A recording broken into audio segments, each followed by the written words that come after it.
Artemis Fowl is 12 years old. His father, Artemis Fowl Sr., little does he know, is a criminal mastermind. Artemis Fowl Sr. is abducted, stolen by dark forces. As Artemis Fowl Jr. discovers that this is the case, he also uncovers the knowledge that those dark forces represent a fairy world that he is forced to understand does exist. I think on some level everybody is going to be blown away by it because it's going to be quite funny, I think, especially with people like Josh Gad in there, but it's going to be also quite emotional. It's dealing with some big themes. You have like Shakespearean actor and director Kenneth Branagh, who's bringing those big themes with him to the story. So I would read, and I think it's going to be very pacey. I think they want to try and keep up with the pace of the book. So I think you're going to go in and you would almost need a seatbelt in the cinema because it's just going to take off. Clearly, from the start, Ken wanted it to feel very large in scale, like a big movie with, the Haven City and the under our feet was this big, huge, high-tech, exciting, advanced civilization that was different than what you've seen before, that it derived from nature. It came from trees and mushrooms and, natural shaped objects, but super high tech, super exciting, super interesting. And from the start, Ken too thought that this should be a fast-paced thrill ride of a movie, like 90 minutes quick, exciting, leave you wanting more. The reason you should go see Artemis Fowl is because it's a brilliant sci-fi film. It's very clever. The characters are amazing. The sets are going to be beautiful.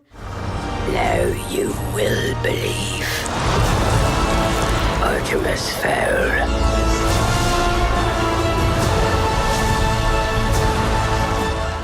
He's a child genius and his family are rich, but they're a good family. You support them instantly from when you first meet them because they're just a lovely family. And then Artemis's dad goes missing, and this completely throws Artemis. Artemis Fowl is fiercely smart. In many ways, he is the smartest character in the books. And you need a kid who has the ability to be smart, to be shrewd, but also somebody who you want to root for. And that's very hard because it's easy for him to be perceived as the bad guy, but you have to love him at the same time. Because the reason that he's doing all of this is emotionally grounded in something very real for him.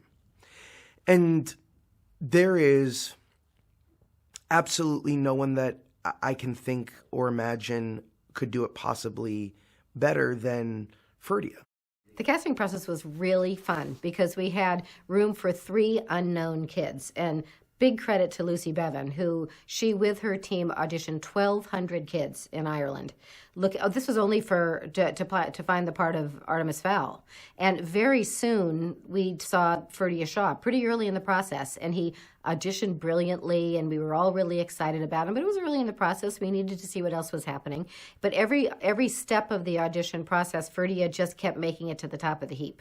He auditioned several times. The first time he was great. The second time he was better. The third time he was excellent. So very quickly he became Artemis Fowl for us. But that was after 1,200 kids. Anyone in the entire country of Ireland who wanted an audition as a boy got an audition, and Ferdia was chosen from that group. He was a hard worker and very, very adaptable. He has an infectious enthusiasm for the material, and it's something that in Artemis Fowl, who's a character who on the page can seem maybe drier than dry and maybe a little cynical, Ferdia was able to bring a sort of, if not innocence, a freshness and a youthfulness that was very, very appealing. So he's the kind of guy you could get behind. So he was an impressive, very, excellent collaborator. He does a fine job in the movie. he always wants to stay true to how Artemis is and how he becomes. So that's really important because he understands Artemis's way of thinking. I didn't read much on trolls. Anything I should look out for? The teeth. They eat people. Good to know. Laura had the part from the very first time I saw her. She's just stunning. She's gorgeous. She's a pro. She came in for her first audition completely prepared, brilliant. She was for sure the one to beat, and nobody came close. She just was Holly from the start. Holly is an elf in the fairy world, and she is a police officer. And she's always had quite a tough time because her dad did something horrible, so she's always been compared to her dad. She feels like she's underestimated because she loves action. She just wants to do what's right, like no matter what the cost as well. But she feels like she's being undermined because she's stuck doing a clock in, clock out job rather than getting in on the action. She could give you that sense of someone who took her job appropriately, seriously. She herself is a very funny and terrific gal, but you know that somehow she's had to be the leader. And so that sense in Holly of someone who is someone upon whom you can rely, with a beautiful reckless quality. I mean, she gets as passionate and crazed as Artemis Fowl does, so of course they're a terrific pair for each other. And so she felt like she had very, very complementary qualities to Ferdia, and their relationship is absolutely the centre of the film. And she, like him, shared a strong sense of humour, very, very applied, hard-working person. She, even more than Ferdia, needed to do stunts and action, so she was flying and twirling and twisting and jumping and fighting and all of those things. So she had terrific physical dexterity, which she put to good use, and again was able to knew the novels well and was able to be serious about the detail of it, but also know how to have fun with it. This one not only welcomes, but in many cases requires more playfulness, more improvisation. And Ken is really, really, he pushes me in that direction. He's really playful on the set and really welcomes nonstop creative input. And so, you know, I always do one or two as scripted, but inevitably it always ends up being, okay, now play with it, now do your thing, go have fun. One thing I could say about Ken is that he's definitely a workaholic. He's somebody who will spend every hour of the day. If he could work 24 hours a day, I think he would. And I think that is inspirational to have someone with that much energy and that much drive, that much focus, because it makes you bring your A game. It makes you, you know, go the extra mile and actually get pushed. And I think sometimes when a director is used to your work and is not surprised by your work, he can push you further, whereas someone else might go, oh, that was really good. We're good. Are you happy? We're good. He will want to push a little further. And that's what makes him such a great director. It does improvise a lot. He does improvise hugely, which I found before that American cast often are able to do that. I can't do that at all. Josh is simply wonderful at it. Then he went on into a great spiel saying, what's your first name? Tracy, is it Tracy? You look like Tracy. I mean, he's spectacular.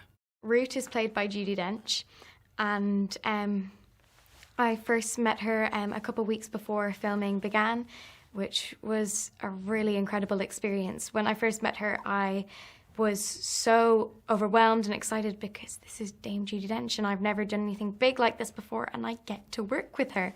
So I went to shake her hand and she gave me a hug, which, like, I did tear up a little bit. I did tear up. I was just... And she's so lovely and she's so down to earth and she's really normal. She's so lovely. Judi Dench plays Commander Root, who runs the Leprechaun, and she is a grizzled and gnarled veteran of fairy warfare. She has a very strong view about how disappointing human behaviour can be and how their greed, as she puts it, their rapacious appetite for fairy things, for gold and for power, has led to this split between the humans and the fairies who at one time lived in peace, peacefully coexisting. Now the fairies have gone underground to avoid humans and to take away the power that humans seek. And she is now someone who pretends to have seen it all, been there and done that, and is very, very tough on her charges, on her junior officers, like Holly Short.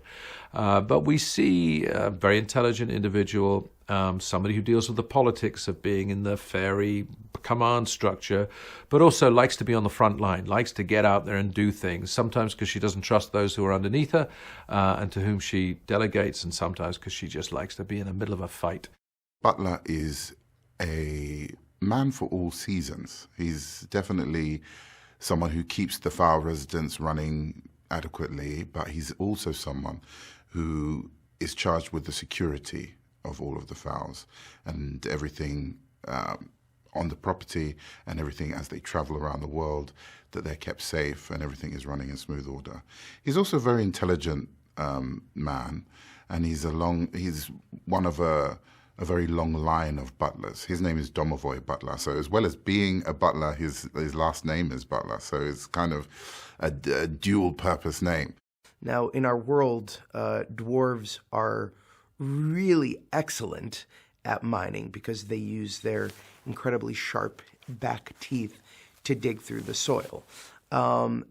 Mulch, however, doesn't quite fit in with the other dwarves because of a certain size differential. And so he finds himself sort of on the outside looking in. But despite the fact that a lot of times Mulch seems to be in it for himself, he also has an uncanny ability of doing the right thing at the right time, or appearing to do so.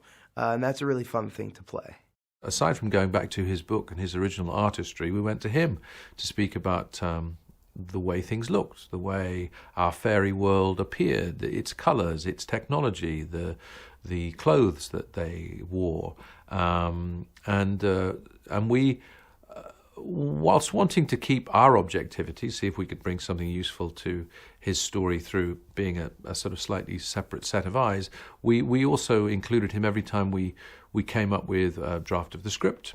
Or a new development in terms of the look of the movie, and so we were shoulder to shoulder. Owen wasn't there all the time, but he was as he of course was fundamentally from the word go, a guiding light. He's a great storyteller, so we definitely invited in that great storytelling instinct to help us as we went.